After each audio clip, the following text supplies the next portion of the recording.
have this show, my intent was to work with my art journals and my sketchbooks and create a show based on and inspired from all the work that I do in those.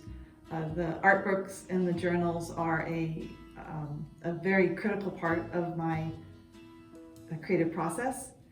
It's where I loosen up and I try new images and I try new poses for my animals, and I record daily, sometimes daily happenings and sightings.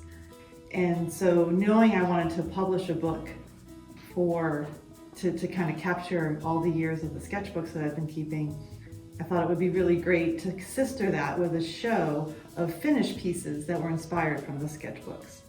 So I tend to record a lot of what I see out in nature.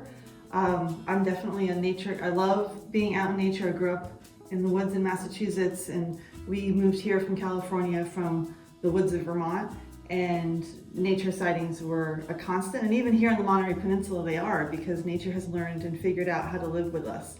And so it's super inspiring for me what I see out in the world. There's so much beauty, and when you stop and take notice and stop and watch a bird walk around for a few minutes, or you hear owls, and I had a fox come through the yard several times over the summers in Vermont. So there's something really peaceful and beautiful when that happens. When you have those nature sightings, I think it actually kind of can cause you to pause and really slow down. For me, now I'm always looking at, okay, what is the reflection of their eye? Can I see the reflection in their eye? Where is that form? How does that head tilt? What do they do when they, hop away or run away, or fly away? What's happening with their wings and their feathers, and what feathers are catching light and which ones aren't?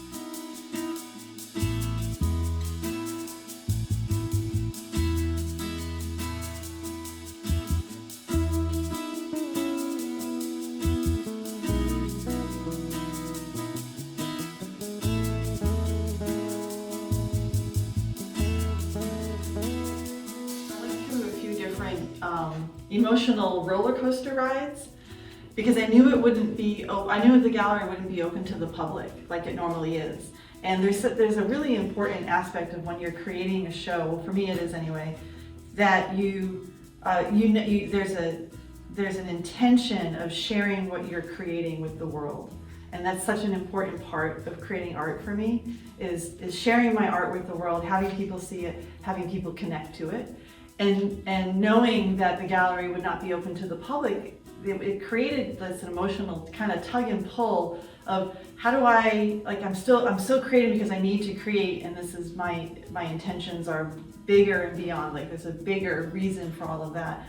But that so much of a part of it is sharing it and having the gallery space to do so. And I think it's really challenging for artists right now, across all platforms of the arts, to understand how to move forward with their work, whether it's singers who can't have concerts, or theater who can't put on performances, and artists who can't have the public seeing their work in gallery shows. It's high impact, because there's nothing like seeing art in person, from performing arts to visual art. It's so important to be able to have the experience of art.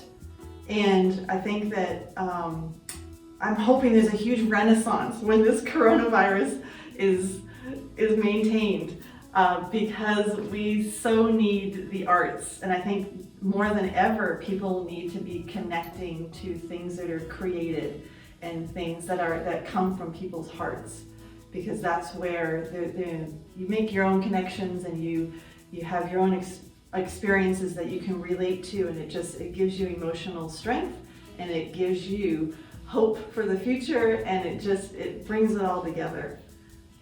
So these are here at the gallery, and they are available for sale, and I'm going to be giving an artist talk where I talk about my art journaling practice and the inspiration, and bringing pages of the books to life as oil paintings. I hope you make an appointment and come see this show.